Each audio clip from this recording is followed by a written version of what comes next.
Hello friends, Radhe Radhe, हर हर महादेव। मैं मीनाक्षी एक बार फिर से आपके सामने अपने नेक्स्ट वीडियो के साथ प्रेजेंट हुई हूँ। तो चलिए शुरू करने से पहले फटाफट से बताइए आप सभी लोग कैसे हैं। I hope you are happy and healthy. तो चलिए इसी के साथ मैं आज का टॉपिक शेयर करती हूँ। जैसा कि कुछ वीडियो से हमने एडल्टहुड पीरियड को स्टार्ट किया है, डेवलपमेंटल स्टेजेस का, जो एडोलेसेंस के बाद नेक्स्ट स्टेप होता है, नेक्स्ट लाइफ स्पैन स्टेज होता है, जो कि बहुत महत्वपूर्ण होता है, इंपॉर्टेंस रखता है। उसको हमने शुरुआत की, उसके मीनिंग के बारे में जाना, उसके सब डिविजन्स के बारे में जाना, और लास्ट वीडियो में हमने ये भी देखा कि कौन से ऐसे 10 कैरेक्टरिस्टिक्स होते हैं अर्ली एडोलेसेंस को।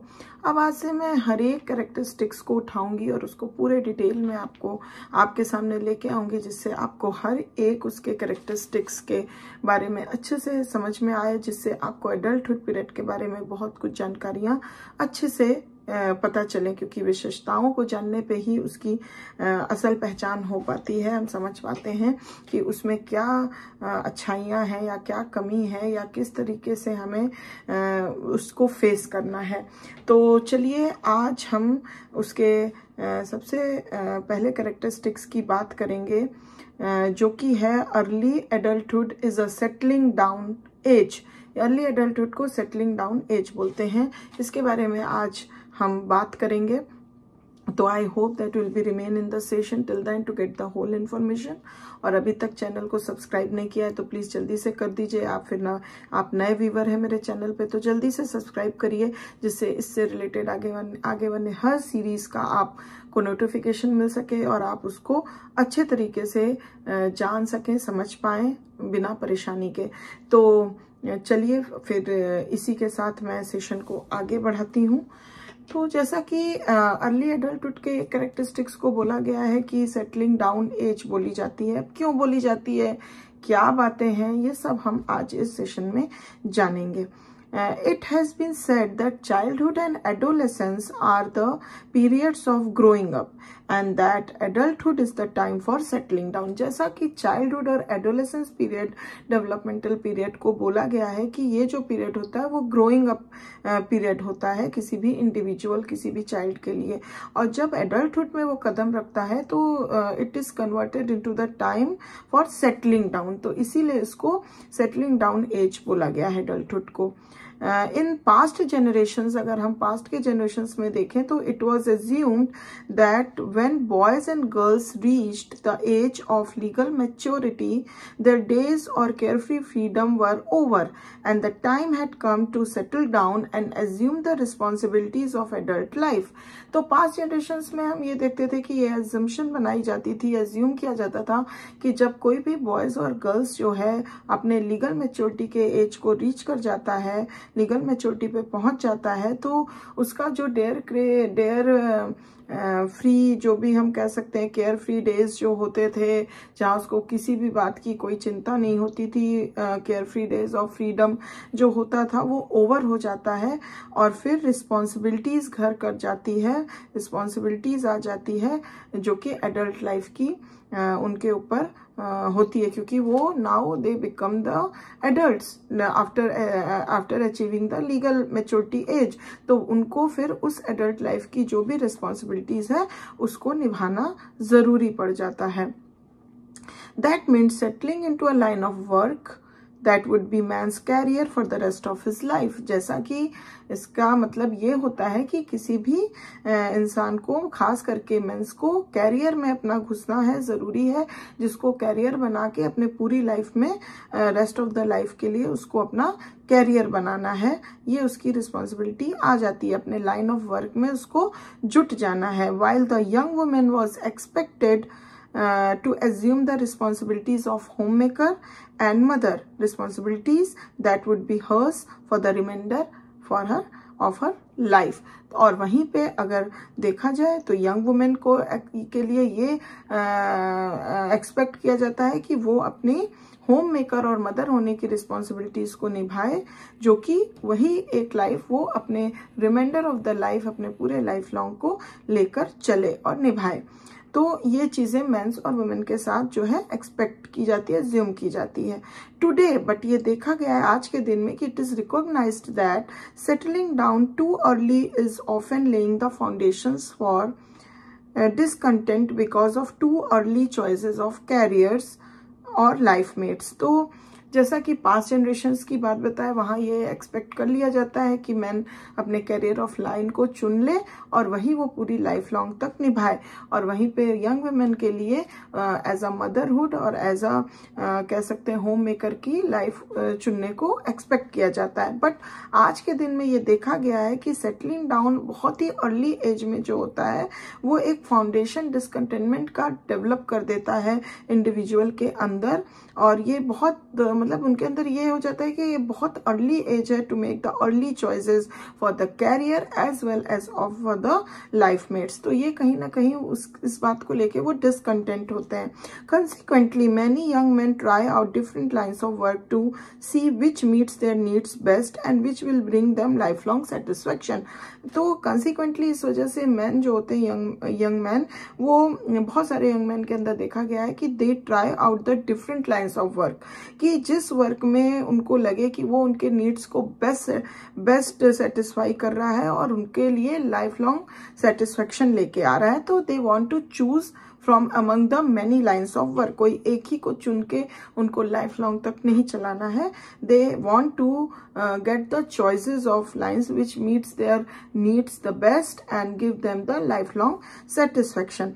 While trying out different lines of work, many young men also try out different women to find out if they have the qualities they want for a lifelong spouse. और साथ ही साथ line of work के साथ ही साथ वो different women को भी try out करना चाहते हैं, उनके साथ टाइम स्पेंड करना चाहते हैं, जिससे वो उनकी क्वालिटीज को फाइंड आउट कर सके कि जो वो अपने लाइफ लॉन्ग स्पाउस के अंदर देखना चाहते हैं, क्या वो उस इंसान के अंदर, उस विमेन के अंदर है। ऐसा नहीं है कि बस हुआ जो भी हुआ, बस करियर पा लिए, कुछ भी लाइन ऑफ वर्क ले लिए, किसी के साथ भी मैरिज हो गई, उसी को लाइफ लॉन्ग लेके चल। बट नहीं, nowadays the young man wants to make a choices for them for their careers as well for their lifelong spouses. In the same way, young women of today go through the trying out process because they are willing to consider settling down. इसी प्रकार से by the same way young women जो होती हैं आज की, वो भी बहुत सारे trying out process करना चाहती हैं before and willing to consider settling down. अपना before settle down होने के बहुत सारी चीजें try out करना चाहती हैं. They take jobs to see if they prefer working to marriage or if they want to combine work with marriage. तो वो जैसे कि jobs को अगर jobs के लहजे में अगर देखा जाए तो वो ये देखती हैं कि what they are prefer the most, the working और टू द मैरिज, या फिर वो मैरिज और वर्क को साथ साथ लेके चलना चाहती हैं। ये सारी चीजें वो ट्राई आउट्स करती हैं, थिंकिंग करती हैं कि क्या उनके लिए बेस्ट होगा before going to the settling down. They date and और go study with different men before they decide on the one they believe will make a satisfactory life mate. और उसी तरह वो डेट्स करती हैं या फिर स्टडी गो अलाउंग होती हैं डिफरेंट मेन्स के साथ, जिससे कि वो ये डिसाइड कर पाए कि who is the one they believe that they want to make their satisfactory life mates from the choices of the different man. जैसे कि मैन करते हैं वैसे ही वुमेन भी आज के डेट में बिफोर मैरिज या before going with the career क्या करना है, उनको कैसे करना है, ये सारी कुछ चीजें को वो पहले ही डिसाइड कर लेना चाहती हैं, बहुत सारे प्रोसेस को पहले ही ट्राई आउट कर लेना चाहती हैं। And this trying out of different life patterns and different individuals to share their life patterns take time. और ये सारी चीजें करने में तो है कि टाइम थोड़ा सा लगता है, बहुत जल्दी ये सब चीजें नहीं हो सकती हैं। Consequently, young adults today usually start to settling down later than their parents did and much later than their grandparents did. इस वजह से आज की डेट में देखा जाता है कि जो भी इंडिविजुअल्स हैं वो सेटलिंग डाउन होने के लिए वो थोड़ा सा टाइम लगाते हैं, लेट एज हो जाती है उनकी, जितना कि पहले उनके पेरेंट्स को देखा जाए कि वो उनसे काफी अर्ली में सेटल डाउन हो गए थे। और इवन अगर वो ग्रैंड पेरेंट्स को देखते हैं तो वो उनसे भी ज्यादा, अपने पेरेंट्स से भी ज्यादा जल्दी सेटल डाउन हो गए थे। बट आज की डेट में individuals take time to be settle down. The average adult of today has chosen a lifestyle and an individual so share that their lifestyle by the early 30s, though many do so before then. तो इस वजह से क्या होता है, average adult का हम देखें कि वो जो अपनी लाइफस्टाइल चूज करते हैं जिसमें उनको लाइफ लॉन्ग चलना है, तो उसलिए वो अपनी लाइफस्टाइल को शेयर करते हैं या फिर वो चूज करते हैं, देखा गया है most of the early 30s में, और कुछ लोग को देखा गया है कि वो उसके बिफोर भी कर जाते हैं, बट अर्ली 30s में एवरेज मैन को देखा गया है, एवरेज इंडिविजुअल एडल्ट्स को देखा गया है by choosing the lifestyle they want to be. When adults of today start to settle down depends upon two factors. जब भी कोई adults जो है आज के दिन में देखते हैं कि settle down करना चाहता है, तो it depends upon two factors. 2 factors पे depend करती है ये बात. First, how they play, how soon they are able to find a lifestyle that meets their needs then and which they believe will meet their needs throughout life. तो देखते हैं कि वो कितनी जल्दी अपनी लाइफस्टाइल को फाइंड कर पाते हैं या फिर अपने नीड्स को फुलफिल कर पाते हैं और ये बिलीव कर पाते हैं कि ये चीजें उनके थ्रू आउट लाइफ को सेटिस्फाइड कर सकती हैं. तो जितनी जल्दी वो चुनेंगे उतनी जल्दी वो सेटल डाउन होंगे. तो इस बात पे भी ये बात डिपेंड करती है. जैसे कि फॉर एग्जाम्पल अगर हम देखें, a women who since the days she played with dolls always wanted to be a wife and mother will not need long and completing her education to choose these occupations as her life roles. तो जैसे कि for example हम देख सकते हैं कोई भी women अपने चाइल्डहुड लाइफ में जब भी देखा गया है कि वो डॉल्स वगैरह के साथ ही खेलती है और उसके दिमाग में यही है कि वो हमेशा से एक मदर, एक वाइफ ही बनना चाहती है, तो उसके लिए after completing her education it's not difficult to choose the particular role. हाँ, तो फिर वो क्या है कि उसको सेटल डाउन होने में ज़्यादा दिक्कत नहीं होगी क्योंकि वो उसका प्री कॉन्सेप्ट पहले से बना हुआ है what she wants to do in her later life to settle down. Similarly, अगर एक मैन को देखें who never wanted to be anything but a doctor will not have to get through the trial and error process to find a career that meets its needs, as will his friends who frankly claimed as boys that they did not know what they wanted to do when they reached the end of their schooling. तो इसी तरह man के लिए अगर मान लो कोई man जो है वो अपने बचपन में ये तय कर रखा है कि मुझे आगे चल के डॉक्टर ही बनना है, nothing else in spite of doctor become doctor, तो उसको अपना करियर चुनने में ज़्यादा, सेटल डाउन होने में ज़्यादा टाइम नहीं लगेगा. अगर उसी पे हम ऐसे इंडिविजुअल्स को देखते हैं जो कि आफ्टर स्कूलिंग तक उनका कोई भी डेस्टिनेशन डिसाइड नहीं होता है कि wherever they want to go and how to they choose their careers later on, तो ऐसे लोगों को ज़्यादा टाइम लगती है, ना कि जो प्री डिसाइडेड होते हैं. एंड द सेकेंड अगर हम कंडीशन को देखें when they want to start their settle down, तो वो होती है that determines when young adults will settle down is the responsibilities they must assume before doing so. तो सेकेंड कंडीशन ये होती है कि जो डिटरमाइन करती है कि young adults will settle down is the responsibilities they must assume before doing so.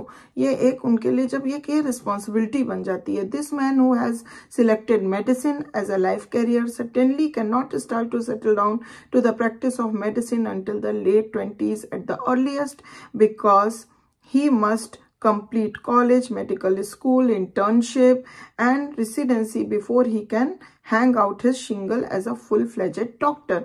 तो यहाँ पे क्या होती है कि अगर वो मान लो मेडिसिन में जाना चाहता है तो क्या होता है कि वो तुरंत चाहे तो सेटल डाउन नहीं हो सकता है, उसके लिए उसको थोड़ा सा समय चाहिए टू सेटल डाउन, बिकॉज उसके लिए उसको प्रैक्टिस ऑफ मेडिसिन चाहिए. उसके बाद अपने लेट 20s तक वो होगा, एट द अर्लीस्ट ही हो सकता है, बिकॉज उसको अपना कॉलेज कंप्लीट करना होगा, medical school, internship, even residency before hung out to as a full-fledged doctor.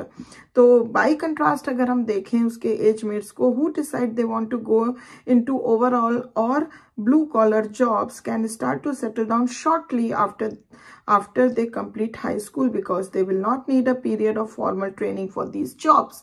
तो वहीं पे अगर उसके एज मेट्स की बात अगर हम बाई कंट्रास्ट देखें कि जो बच्चे वो डिसाइड कर लेते हैं कि वो कोई भी ओवरऑल किसी भी एरिया में जा सकते हैं या फिर ब्लू कॉलर जॉब्स को स्टार्ट कर सकते हैं, तो वो शॉर्टली ही सेटल डाउन हो सकते हैं after completing their high school, because they will not need to take any of the pre-training programs or any kind of these things before taking these kind of jobs. तो ये अंतर हो जाता है. The woman who wants to spend her life as wife and mother may have to delay one or both of these roles should she decided to marry a man who must delay marriage because of financial responsibilities related to his education or the care of aging parents.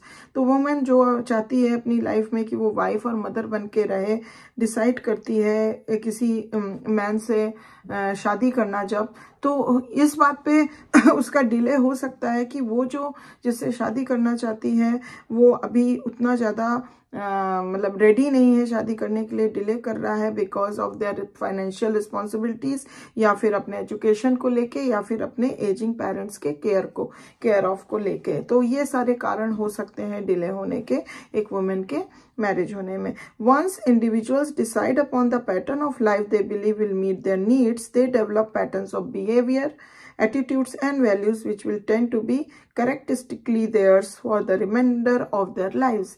तो एक बार जब कोई भी individual decide कर लेता है कि किस पैटर्न ऑफ लाइफ को उसको चुनना है, जाना है, तो वो उस हिसाब से जो चीज़ उनकी नीड्स, उनके हर चीज़ को फुलफिल कर रहे हैं, तो उस हिसाब से वो पैटर्न ऑफ बिहेवियर डेवलप होता है उनके अंदर, उस हिसाब से एटीट्यूड्स और वैल्यूज़ का भी डेवलपमेंट होता है।